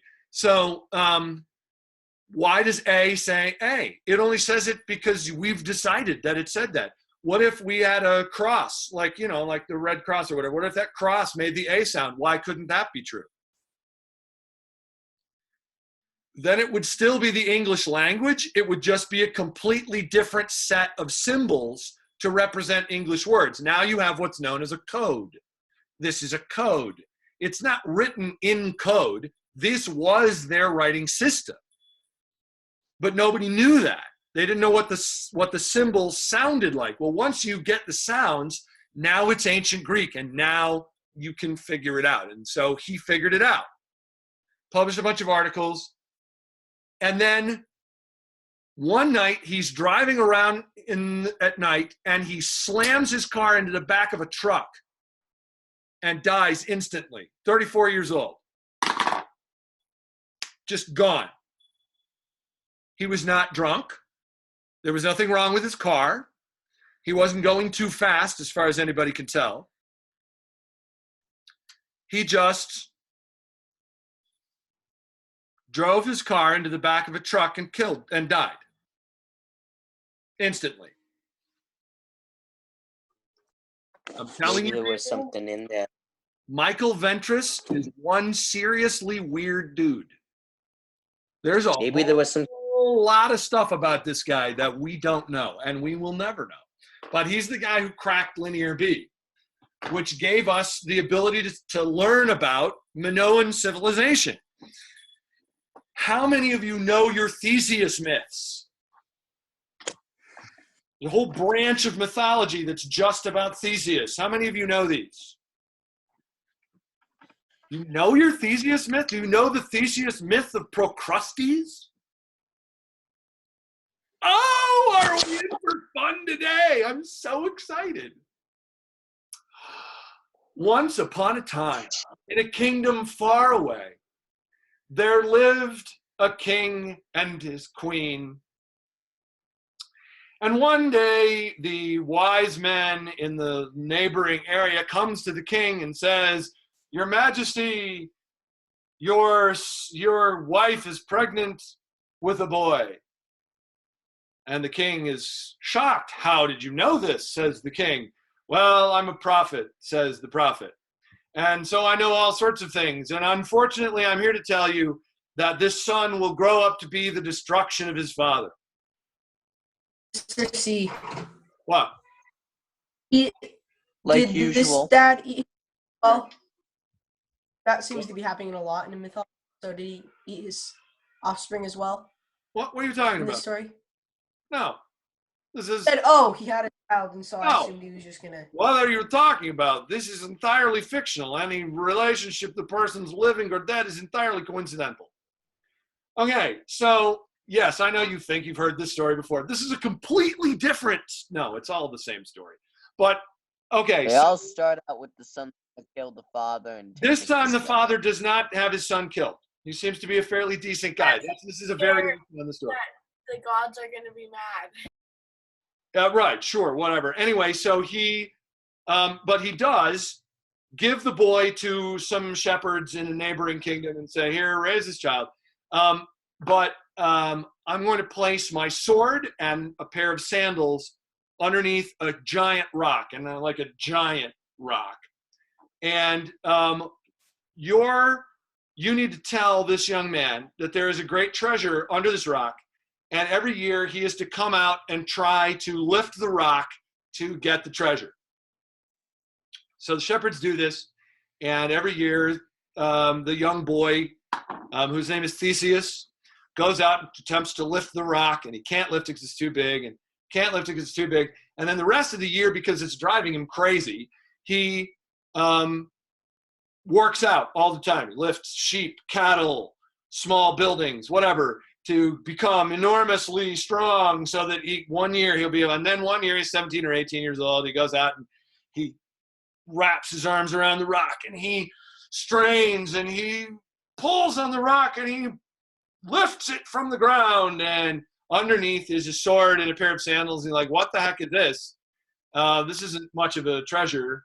And his father, he thinks is his father, says, "Oh yeah? those belong to the king of the area. His name is Aegeus. And he belongs to the great king, and you are actually his son, and he has commanded me that when you are of age to go and seek him, and he'll know you because you will have his sword. So Theseus goes, and the king is moderately happy to see him, only kind of moderately happy to see him. In some versions of the myth, his wife gives birth to this boy because she was impregnated by Zeus, so that he is half divine. It doesn't really matter. Anyway, so at this point so Theseus is there, kind of getting to know his brothers and sisters, his dad and mom, whatever, and then one day these ships come sailing into the harbor with black sails on, and Theseus is like, wow, what's this? And he's like, his father's like, this is the great shame of the kingdom. We now have to provide 10 young men and 10 young women and they will take them off to. Actually, it was 7 of each. Is it 7 of each? 7 of each is great. I like that. 7 is a perfect number.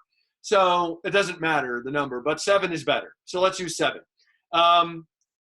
And take them off to the bull courts of Crete.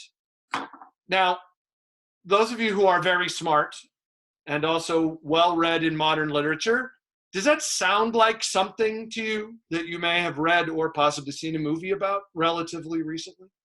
Yes, Mighty Mighty Bex?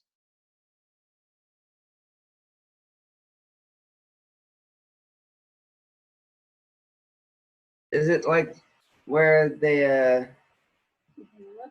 take them to the? It's like this half man, half bull. Ah, yeah. True, but that's or a different one. That's not the modern one, but yes, that's where we're headed here. Yes, the Minotaur will be the eventual end of this. Minotaur. No, it's the Minotaur because it's Minos. I've heard this story before. Bet you have. How many of you have read The Hunger Games? I'm just saying, I'm not saying. Josie, right? Does this sound like The Hunger Games? Sort of. They didn't take 7, but same sort of thing. They're going to go and fight in an arena. They're not going to fight each other because the Minoans are not totally sadistic. But they are going to fight bulls. And we're not talking here about Spanish bullfighting. No. Okay. The bulls are supposed to kill the people who are in the arena. So the bull's horns are sharpened and various other things that I'll get to in a minute. Anyway, Theseus sees this happen and he's like, oh, this is horrible. We can't have this happen. And the king says, well, yeah, but it's been happening for years and there's nothing we can do because the Minoans will come and burn our city if we don't give them their tribute. So it's a bunch of gold and wine and stuff, plus these 7 young men, 7 young women. They send them every year. No one ever comes back. They're never returned. So the next year, Theseus conspires to make sure that he's one of the 7 guys who gets to go by taking the bowl that has all of the names in it and dumping them all out and replacing them all with his own name. So no matter who the king draws out, it's always him. So he says, no, I mean, why should I not have to go? And the king's like, you know what? I didn't even know you until a year and a half ago. Why not? So yeah, you get to go. Bye. So Theseus and 6 other guys and 7 young women, they get on the boat and they go to Crete. And they go to the bull court. Let's see if I have a picture here of what this looks like. Mr. C, yeah. The names in the cups kind of sounds like the Goblet of Fire in Harry Potter. Ah, does it not? I like that. I had not thought of that, but I think you're right.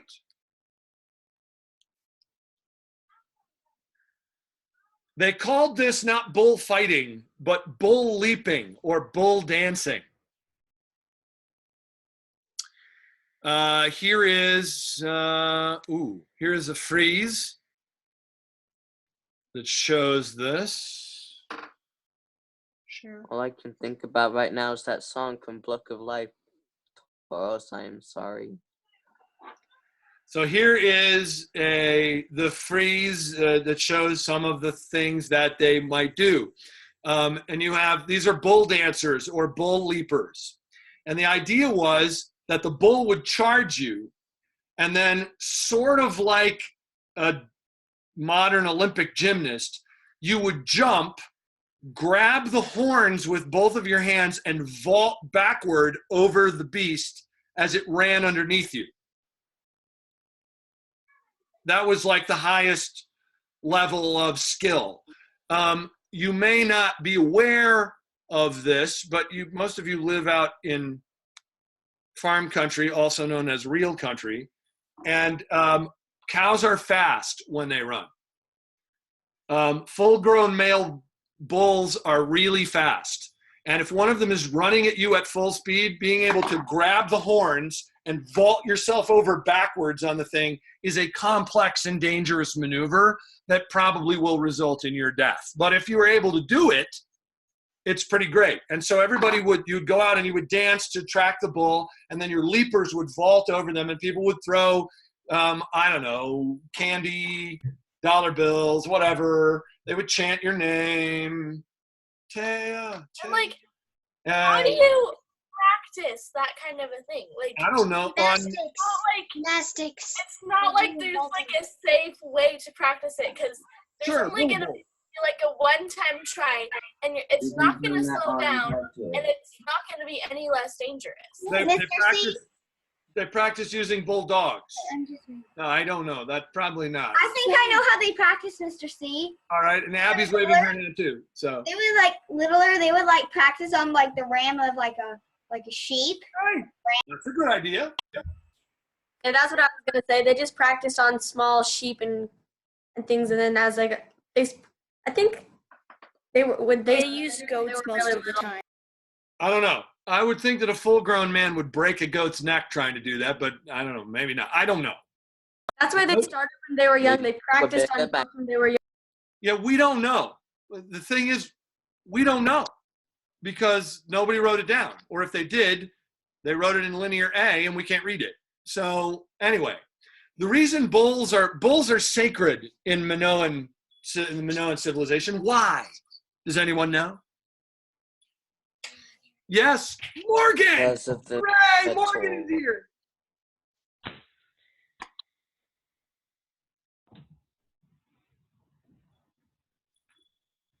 Okay. Hello? I think it's because I think she's trying to get. Go ahead, Morgan. When King Minos sent, he wanted the guy who made the limbo. He wanted him to. I mean, never mind. So he wanted everyone to know that he that his dad was Zeus. So he asked Poseidon for a sign, and that sign was a bull. Yes. Correct. By the way, one of the symbols of Yam. Remember we learned about Yam and his brother Baal, and Baal's sacred symbol is a horse. Yam's sacred symbol is a bull. Also, there is a rather gross story about Zeus fashioning a bull or maybe it's Hera, making a bull out of the foam of the sea, and then the bull impregnates the Minos' wife, and it's pretty disgusting. Anyway, but she gives birth to a half bull, half man known as the Minotaur. Or possibly the Minotaur. Yeah, whatever. It's still the Minotaur. But anyway, this creature is so horrible and feasts upon human flesh that it must be kept in a special cage built by a guy named Antonio. Well, I love that you're always willing to guess. I don't know how to spell it, but it's something like Daedeus or something. Like that? Daedalus, yes, well done. Daedalus is actually less famous than his poor unfortunate son. Do you remember his poor unfortunate son's name? Yes, Kenna. Da Vinci? Wait. No, but I know his fate. I forgot his name. What happened to him? Well, Daedalus made the labyrinth, and then he wanted to escape from the king. Didn't want him to leave because he was the only one who knew how to get out of it. So he didn't want Daedalus to escape. And so he wanted to escape with his son, and he made brass wings that were held together by wax, and he wanted his son not to go too close to the sun and not to go too close to because the sun would melt the wings, and I think the sea would wash away the wax. So they had to fly right like in a median height so that they weren't too close to the heat and weren't too close to the sea. But his son didn't listen, and he went too close to he was so happy that they escaped, and he was going all throughout the sky, and he got too close to the sun, and his wax melted, so then the sun started going like spiraling towards the sea, and then but Daedalus couldn't go save him because then his wings would break too, so he just kept flying towards land. There you go. It's a I terrible, remember. sad story about stupid children who don't listen to their parents. I remember that story. Every parent loves that story. Never Mr. C. mind. Please don't pay any attention to the fact that if you fly too high, it doesn't actually get warmer. Don't just ignore that, okay? They did not know that. So yes, that's Daedalus, who may or may not be fashioned after the tremendous Greek mathematician Archimedes, or possibly Pythagoras.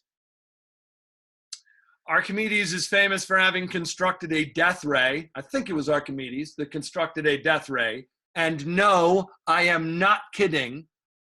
But we're not learning about him right now, children, so stay focused. Is this in the ancient times he invented the death ray? What was it, like giant magnifying glass? Dude, we're not talking about this. Did you not just hear me? I want to know about the death ray. Dude, if you ever try to escape from somewhere, I'm going to tell you what not to do, and you're going to do it, and then you're going to fall in the ocean and drown. I know you are like Icarus reincarnate, man. Whatever somebody tells you not to do, you are like, oh, I got to try that. Don't do that. Okay, so anyway. Ooh, I got to try that. Yes. You need to just tell him the opposite. Like, that's what my mom does. If they don't listen to her, she says the opposite. Like, you can make a mess and don't clean your room, blah, blah, blah. Yes, Mighty Bex. Back to the Minotaur or whatever. What's kind of dumb is that bulls don't eat meat, they eat grass. Stop. That's the part of the story you're getting hung up on? The bull being made out of foam that impregnates the king's wife, that part doesn't bother you, but the part about bulls don't eat meat, that's where you get stuck? Come on. Okay, they're not killing them as, like, they're not eating them. The bull's horns are sharpened so they, like, pierce the person. They're not trying to eat them. They're just irritated. But the Minotaur does. The Minotaur eats people. Hey. No, it's Minotaur. Minotaur eats people. I'm not arguing with you about this. Okay, so. Tomato. Perfect. So Theseus, mute all. So Theseus gets to Crete, and he becomes his team becomes the most famous group of bull dancers of all time. And there may be some truth to this. There is a lot of text about bull dancing in the Minoan texts. So this is possible. It become the most popular of all time. Everybody's like, oh, Theseus. And the daughter of the king, who is not half bull, okay, just a girl, she falls in love with Theseus because he's handsome and dashing and kind of a jerk, but we'll get to that in a minute. And Looks minus the joke part. sure. So he knows that there's no way that they're ever going to be escaped. They're ever going to be able to escape if they don't get rid of the Minotaur. So he goes to the king's daughter, whose name is Ariadne. Oh, that's right. Thank you, Josie. Yes, that's good. Thank you. I knew you guys knew this story. So he gets Ariadne to help him to get him a sword and to help him get into the labyrinth to go and kill the Minotaur. And does everybody remember how he finds his way back out? Of course he is successful because he is Theseus. Yes, Abby? She gives him a ball of yarn, and then he rolls it, and the ball, because of gravity, it goes down to the center of it, and then he just follows the yarn back. That's brilliant. It was golden. It was a golden ball of yarn. Fine. That's sure. Okay. I'm not sure how relevant that is, but I'm good. Did it also smell of cedar and frankincense? I don't know. Anyway, so. I have a question. What? That never I have happened. a question. Was it a labyrinth or a maze? No, it's a labyrinth. Because, okay. There's a difference. Well, here's the thing, is that a real labyrinth isn't hard to navigate. It's like one straight path. Unless you get super dizzy. It's not hard, but a maze you actually can get lost in. Yep. Like, there's this labyrinth. Maze only has one corridor. There's this labyrinth at this center downtown. Anyways, it's really cool. And basically they have this whole sign about what the word labyrinth is, and it's basically just a pathway that kind of is like this circle chart, and you can do it in different shapes, but like it's just a pathway. It's not a maze. Nope. A maze is actually easy to navigate. If you hug the left wall on a maze and just follow the left wall, you'll always make it out. Where's my mute jetty button? There. Okay. So I don't want to hear that. Labyrinth is the Greek word.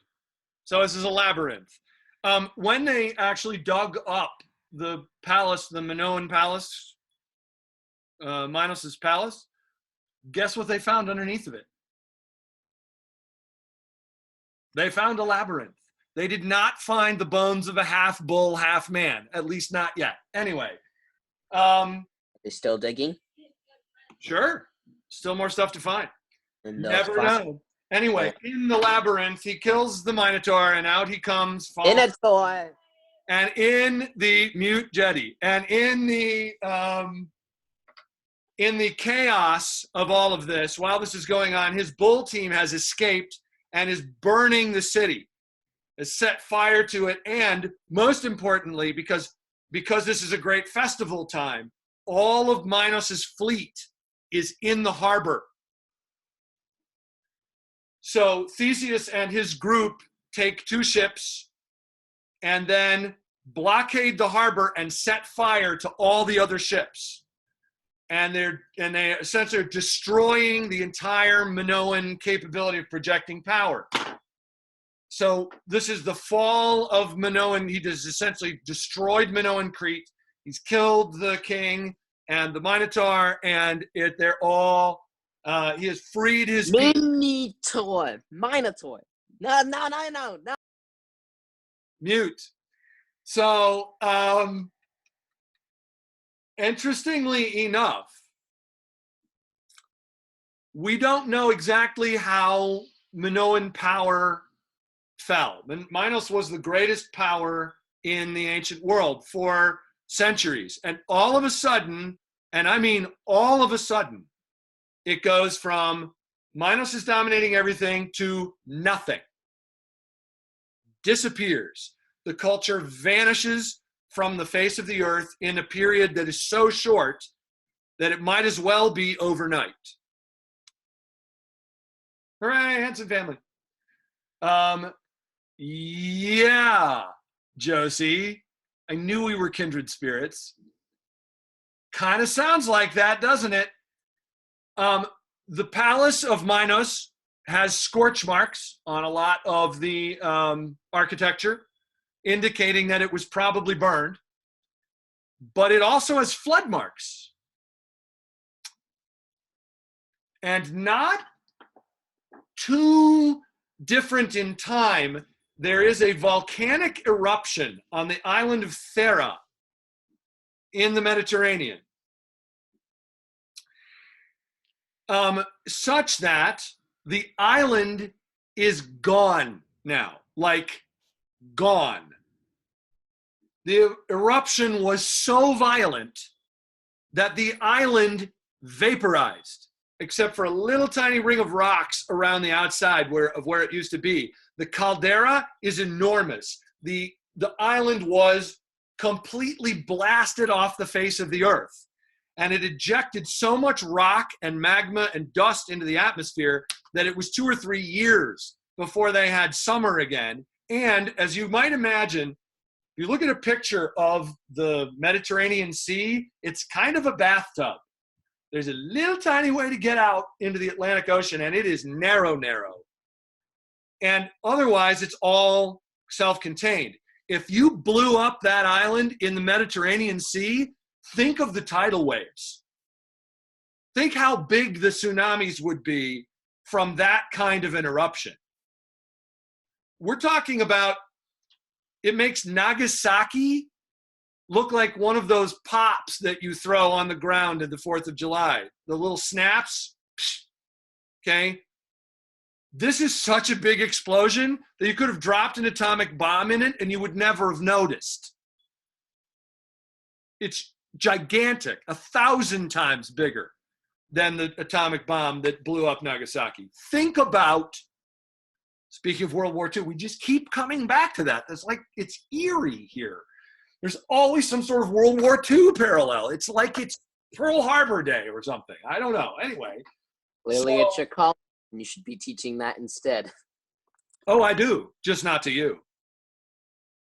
Good. Good? Wow, that hurts. Anyway. Well, I'm super depressed, and I don't want to tell you anything more. No, so here's the deal. So is this Atlantis? I don't know. The ancient writings about Atlantis seem to match up with this powerful ancient culture that had super awesome technology and everybody paid tribute, and in one day, poof, they were gone. I don't know. I'm just saying. I'm not saying. I'm just saying. What was that city that, like, I don't remember what they called it, but the one that, like, God took up to heaven with them? Ah, the city of Enoch. Yeah, like, that's an Atlantis. Super powerful city, awesome, had awesome technology, could do amazing things like moving mountains and stuff, and then one day it just wasn't there anymore? Huh. No, I'm sure it's a coincidence. Actually, it really might be. I mean, there's a lot of myths about this kind of, who knows? I don't know. The story we have in the Bible about it, it's not like really a physics textbook. It just says, and this city was not, for God took it. What does that mean? We always, I mean, there are other cultures, other religious cultures that have stories about how the city was taken up by God. But what would that look like? If you were watching it, what would that look like?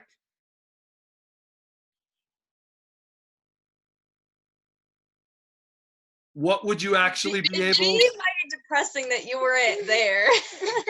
Okay, all right. These are the things I imagine. Number 1, big flash, it's gone. Number 2, it goes out of the ground, flies into the whatever, and then vanishes. Sort of the way I always imagined it, Jetty, yeah, but what would it look like? Would it look like a massive eruption? Would it look, I don't know. Would it look like a huge flood came and all of a sudden the city's not there anymore? And I don't know. I'm not God. I don't know how you do these things. I've never had to take a city up to heaven. I have no idea how you Like, is there a manual? Like, you first do this? Is it like a set of instructions? Like, I don't know. There is actually. Oh, is there? Cool. I look forward to reading those. Yes. At any point, paying attention as best you can, also remembering my lines. Well, yeah, remember your lines. That's like more important. Anyway, so Theseus and Ariadne and all of his crew sail off, and they're all jubilant and they're getting drunk because that's what you do. And they have to make a little stop to get water on their way back to King Aegeus's kingdom. And so they make a little stop on an island. Ladies, this part's for you. In ancient Greece, there are these sort of mystical rites called the Eleusinian Mysteries.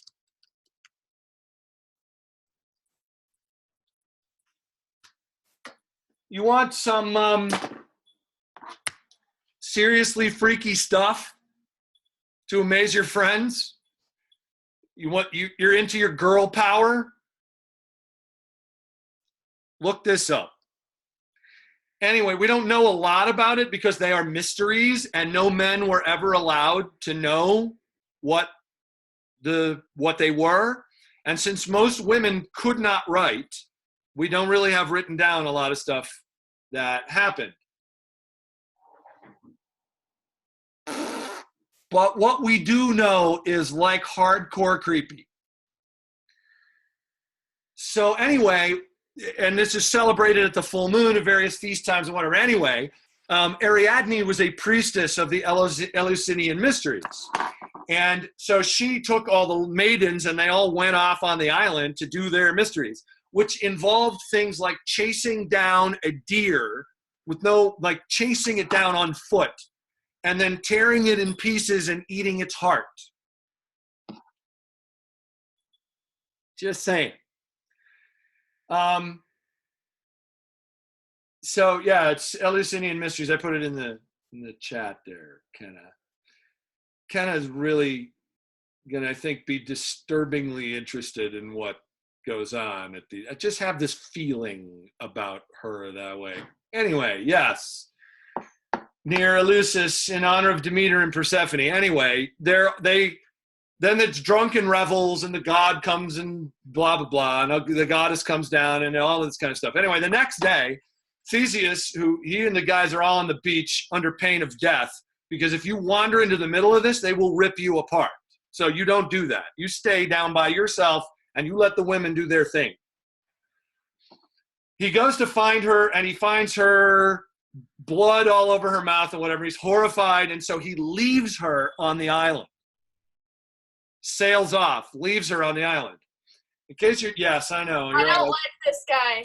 Yeah, it's okay. He's about to get his. Anyway, so he made a deal with his dad that when he came back, if he was successful, he would hoist white sails so his father would know that he was successful. But because Theseus is kind of a jerk and also not the brightest tool in the shed, bulb in the pack, whatever. Anyway, he don't dislocate your arm. I can see you. Yes. Okay, go ahead. Okay. Can I tell the rest of it? Please. Okay. So he comes back and he's alive, but he forgets to put up the white sail, and he has this black sail practically announcing to the whole island, I'm dead. And his dad is so sad that he jumps off of a cliff into the sea and dies. So now he doesn't get to go home to his father because his father's dead. So he forgot to change the sails. Yeah. He's in such a hurry to leave his girlfriend behind that he forgets to change the sails and then causes the death of his father. Now, all of this, of course, some of this is definitely made up. I mean, a lot of it's mythological. It's just sort of legends that grew up. But I want to point something out. The king's name is Aegeus. Do you know what the sea on the coast of Greece, between Greece and Turkey, is called? Aegeus? It's the Aegean Sea. That's the one into which Aegeus' father threw himself. Is it a myth? I don't know. I was also going to tell you about Procrustes. Some of these stories you will have heard of because Theseus is the name of a hero in one place, and Heracles is the name of probably the same hero in another place. But Theseus went around performing certain tasks. He was heartbroken that his father had died, and he was the reason. So he, as punishment, he had to go around and do all this stuff. So one of the places he goes, there's this beast that comes out of the ocean and kills people, and it goes back in the ocean. And so Theseus goes down there and fights him and figures out that if the beast cannot get back into the ocean, that it can't renew its strength, and so he wears it down and kills it.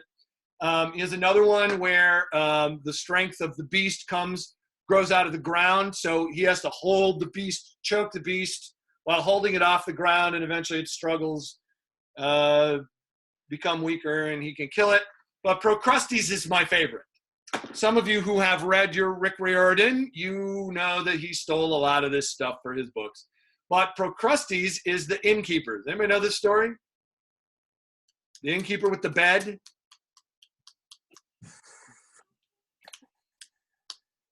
Isaac, you? Were you waving your hand? Do you know the story? Kind of? Kenneth thinks she does. So far, she's been right. And it is okay. So I don't know like specifics, but I do know that he made people like lie on beds, and if they didn't fit the bed, he would either stretch them or cut off their head or their legs. That's it. Theseus defeats him at his own game by putting him on the bed, and he was too short. So Theseus stretched him, and the patient did not survive the procedure. But he would go around and do all kinds of these things. Now, you know about the 12 labors of Hercules, or the Greeks would have called him Heracles, where the audience stables, and so, yeah, Isaac, go ahead. What about the one where, like, this guy kills, like, this golden lion and no, like, arrows or anything can pierce it, but he's... Nemean lion, yes. Yeah, there's lots of them. Now, look. Is there really a beast that when you cut off one head, it grows two more? No. No, two more. Or possibly in some tales, three more. Yes. However, have you ever had a problem that you would solve one problem and three more would grow out of the solution that you say is like, story of my life? Okay? Have you ever had a room so dirty there was no way to clean it except take a flamethrower and just go in there and burn the whole thing because there's no way? I don't let it get that bad. Fine, Kenna. Yes, I'm fine for that. I'm I not can sing a sad. song for that. I have a song for that. With mine, I just use a garbage bag. Pile it all into the garbage bag and then Okay. just, That's literally so disgusting. Okay, but see, let me go through this for a minute and see if you can see why these might be really useful mythological tales.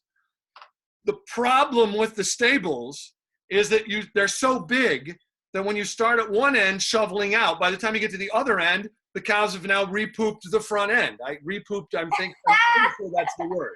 Okay? What? You weren't freaked out about Ariadne eating the beating heart of a deer, or Procrustes being stretched so far that it ripped him apart on the bed. But I talk about poop in the stables, and you're like, poop! Oh my gosh! You people are weird. Anyway, so I step in cow poop all the time. We're not good. Well, Idaho we. Yeah, one was very smooth. Mute all. Okay, so anyway, you're all muted. Anyway, but this is a real thing. There are problems that they cannot be solved by your normal problem-solving methods. You got to come up with something really totally different to be able to solve the problem. I love reading about these myths first of all, I think there's some real historical significance to some of them. There is really for sure a King Minos, and he did have a labyrinth, and his society did disappear in pretty much overnight. And there is really an Aegean Sea, and we really do have bull dancing friezes and frescoes a lot of these mythological things, there's real substance to them. But even if there's not, there are lessons in these that you can learn that are really valuable. I find the lesson of the Hydra really valuable. I find the lessons of the Augean stables really valuable. That it helps me not to get stuck in one pattern of thinking, figuring that I know how things are going to work, or this same approach that I've used all the time, this is going to work every time. It's not going to work every time. Sooner or later, you're going to encounter a problem that's got to be solved in a completely different way. And I love these myths for showing me those kinds of things. Now, there's a whole different class of myths that we're going to get to next time, because Brandon Sanderson really illustrates the point of thinking differently.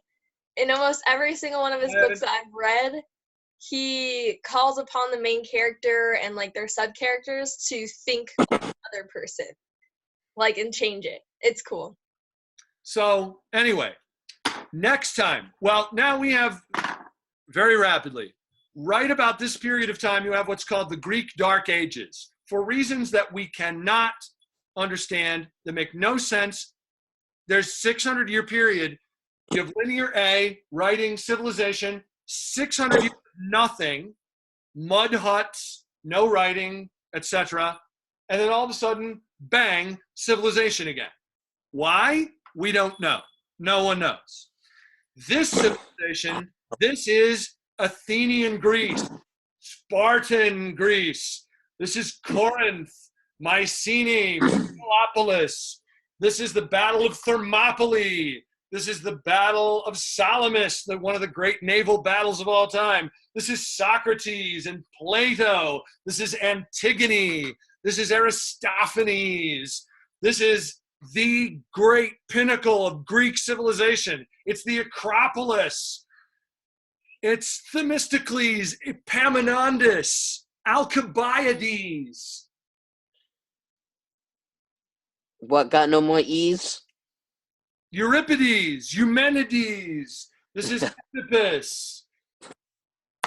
This is the greatest stuff in ancient history, and my super fave, and that's what we get to do next time. There will be homework for, I think our next class is either the end of I think it's the end of the first week in January. Like, we're going to get right back at it at the first of the year. And I have a bunch of stuff that I want you to read between now and then that we're going to discuss. We're going to talk about, I don't know if we get Socrates this time or Socrates is next time. I have to look, but I'll send you an email so that you can have that and you can be working on that. And then history class equals Mr. C, waving a pen around while shouting a bunch of complicated words. I'll have you know, this is not a pen. This is a wand. I not wave pens around. What's the point? Well, they're also magical. Pens are also, I have one right here. Pens are also magical. Wands are also magical, depending on the kind of magic you intend to do. Just depends. I keep a wand with me at all times. It just depends.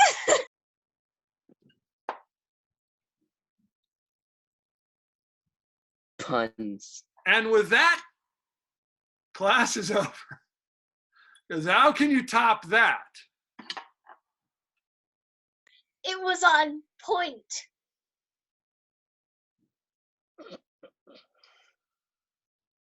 That's it. I'm done. To see. What? Do you have snow at your house? Yes. Yes, I do. We have A quick tour. Have you guys seen my house? Look, here's a quick tour of Mr. C's house. All right, so here's the front room. This is where I have my desk now, because it's Christmas time and there's a tree. And I have to be close to the tree. That's how we use the trees to send messages back and forth from the workshop. I don't know that y'all knew that, but that's like a thing. Yes. And all the time. I have recordings of all the classes that we've done, but I don't have a page to put them on yet. I have to talk to my daughter about that. She's the web mistress. So She'll do that, and then I'll make sure that yes, Logan, I'll make sure that we get those up here. That will be my Christmas present to you. So this is my front room, one of our bookshelves, another one of our bookshelves, piano, etc. All this stuff. We have books all over. Basically every horizontal surface has books lying on it because it's my fault. That's me. This is my old office. Books, books, books, books, books. Here's my wall of fame over here. And oh, that's right. Emma gave me a picture I need to put up on my wall of fame. If you draw me pictures, I put them on my wall of fame. I have many. I love them. They are amazing. This is my Sim Week t-shirt over here from Sim Week East. My yellow brick road back here, which reminds me that out of terrible situations, you can end up in even more terrible situations, only in color. So it kind of looks like the color's fading. No, other way around. It's emerging. This is our gratitude list. We hang Thanksgiving every year. We hang a big piece of butcher paper on the wall, and then we write stuff we're grateful for. That's one of my daughters. That's Charlotte. She's on her way to Las Vegas to dance for gold and treasure. Have fun. She's super fantastic, like amazingly, awesomely good at this. Like amazingly, awesomely good at this. Yeah, really. Except she's kind of sick, and so she's. Of course, you would say that. Super excited because this is going to be great fun. Yay, mono. Yay, mono! I love it. I don't get it. I bet you're great. Kitchen in which I'm about to make food because I'm starving because I've had nothing to eat today. Front room, more books. Eat something. Do I need to make you food? I thought you guys would just snag Chick-fil-A. Can we see your snow? Yes. I don't know. Sure. It's not a lot. You guys got snow up there too, though, didn't you? I watched a football game. We don't have snow in Melba yet. No snow, 0. Really? I watched a football game which it snowed like the whole time. It didn't accumulate much. Here's our snow. This is my house. My lovely house. I finished all my Shakespeare. Here's our lovely house. There's one cherry tree in the front yard, another cherry tree in the front yard, cars and stuff. I don't know why you probably don't care about any of this. Well, I don't know why you would. There's my lovely house. You come to see me. You should come to see me because that would be awesome. I come to see you. Why should you come to see me? You may leave anytime you wish. We're not doing anything really important. There's my car. I love my car. My convertible car. Some of you have ridden in my convertible car, and yeah, baby. Yep, I've ridden in that. I have. Yep. I have. Yeah. See you, Josh. Bye, Josh. And the mud room, which has mud in it, so not particularly exciting. And back in the kitchen. There we go. That's a tour of Mr. C's house. No, you cannot see my bedroom. I never saw the upstairs. Right. I can't take you to the workshop. Yeah. No. You guys don't get to see that. Nobody gets to see the workshop. I didn't take you downstairs But we're your either. favorite. What? But we're your favorite students. So? Nobody gets to see the workshop. Except for I'm Mr. C. I have to go. What if we came to your house and actually visited you? That would depend on whether you could hear the bell or not. I We hear it. can hear the bell. I We can heard hear Hear the bell. Then maybe you should come and visit me. Anyway, children, my dear friends, my dear, dear friends, have a Merry Christmas. Have a wonderful, wonderful time. Think of me fondly Merry- on Christmas Eve and all the work that I will be doing that day. And I will see you again. Well, I'll see you on Christmas Eve, but you won't see me. We will see each other again in January. Bye. You really are the best class ever. You really are the best class ever.